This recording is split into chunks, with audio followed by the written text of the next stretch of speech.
When you have an appointment with a consular officer, arrive early so you can figure out where to go. There's usually a short line, and when it's your turn, an officer will call you up to the window. In most consulates, it's like a window at a bank. When it's your turn, walk up to the window.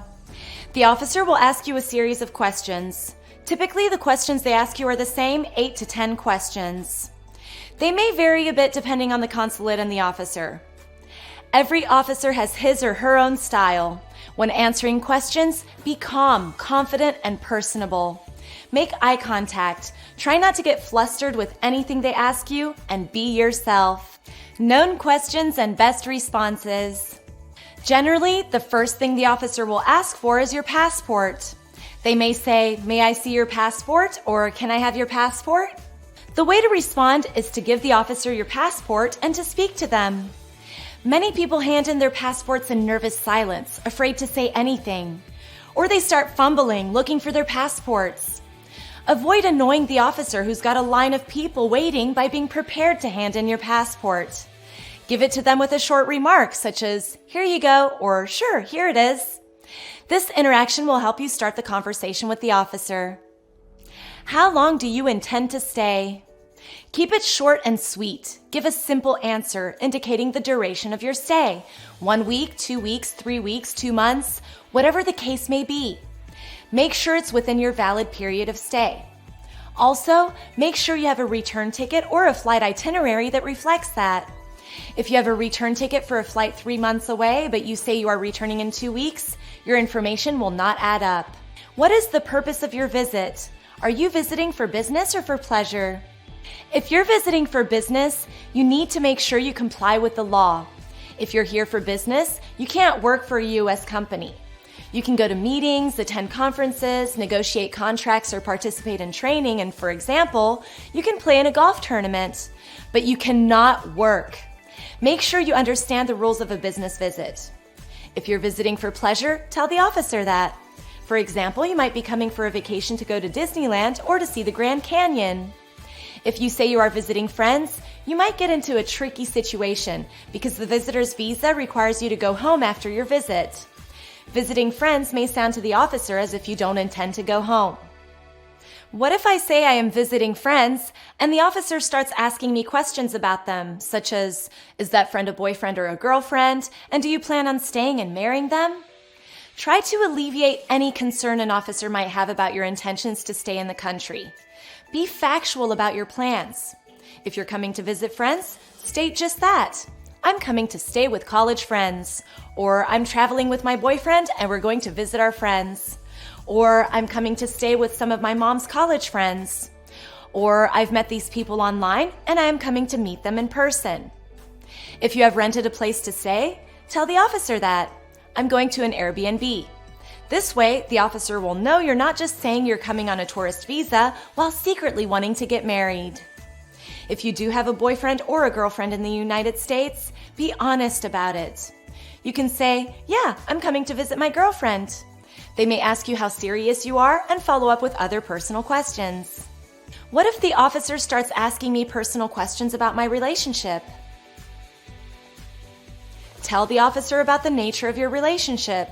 For example, you can tell them your girlfriend-boyfriend hasn't even met your mom yet, indicating it's still early in the relationship. You might want to share your thoughts about how you would proceed in the future if the relationship got more serious. For example, you might say, "Right now it's a long-distance relationship. If it gets further, we'll have to decide whether we'd want to live here or there. I don't know. We're just dating, hanging out, and we're not even talking about living together." What if I do want to come into the country to get married? If you tell the officer you are coming with the purpose of getting married on a visitor's visa, they will deny your visa. If you do plan to get married, you might want to consider a different plan to enter the United States. You might want to consider applying for the Fiance Visa, for example. What if I come into the country with the intention of visiting and then leaving, but once here, I decide I want to get married? First, declare your true intent when you enter the country, i.e. to go back home after your visit. Next, if after some time here, you do decide you want to get married, you might want to look into filing an immigrant petition. What do I say when they ask me what I do, what my occupation is, and where I work? Give them the name of your employer. If you are unemployed, that can get tricky because they might think you're coming to look for a job and plan to stay. If it reflects your reality, you can say, I'm between jobs. I start my next job in 2 weeks, and that is why I'm taking this vacation. Provide information that can assure the officer of your employment or reasons why you would need to return to your country, such as being enrolled in a school or having a new job lined up.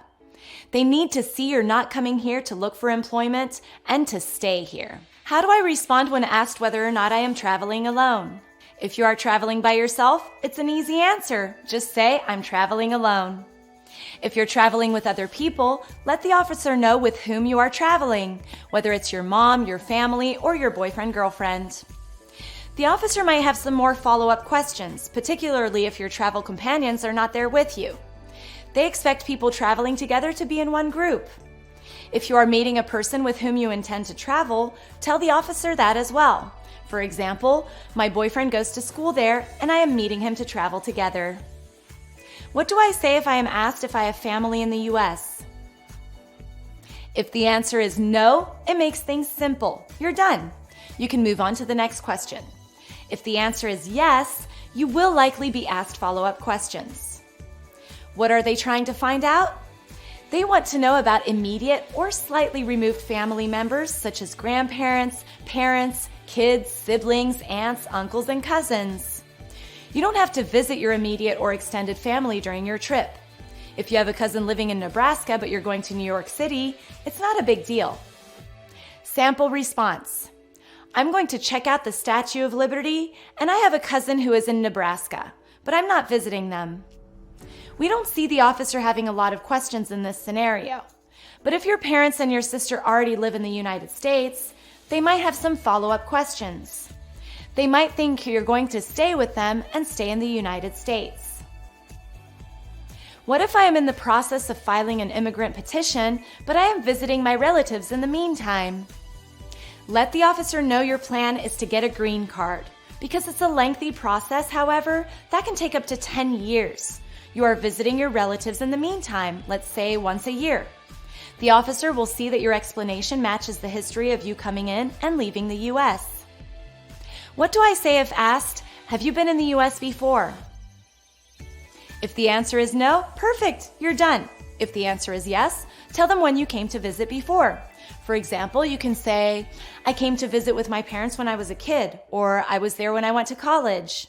Make sure you are absolutely honest about it because they could see your travel history. What if I had spent 6 months in the U.S., then went back to my country, and now I'm trying to come back to the U.S. for another 6 months?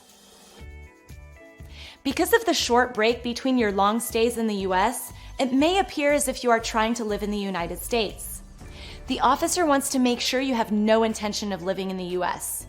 If you have any information that can assure the officer you're just visiting, share it with them. For example, you can share a booking for a hotel where you will be staying if you're staying in a hotel. If you are staying with family, you would have told the officer that you have family in the U.S. when answering previous questions. At this point, it wouldn't be a surprise to them to hear you're staying with a family member. Let's say it's your sister who goes to college in the U.S. What if I'm staying with friends? The officer will want to know who these friends are. They will ask you how long you have known them and how you met these friends. They will ask you again whether or not you are intimately involved with any of these friends. Let the officer know how you know these friends, so it's clear you are not in an intimate relationship with any of them. For example, keeping it simple, you can say, my sister went to college in the States. She has friends there. They said I could stay with them. This way, the officer will know these are indeed friendship connections. If you are staying with your girlfriend and the officer asks you that directly, just say, yes, I'm staying with my girlfriend. If this is the case, as explained above, you will need to assure the officer that you do not have plans to propose and get married at this point. Bottom line, remember that the officer is making sure you are visiting according to the rules of the visitor's visa. Be prepared, stay calm, make eye contact, be honest. Keep your answers short and sweet. Answer only what is asked.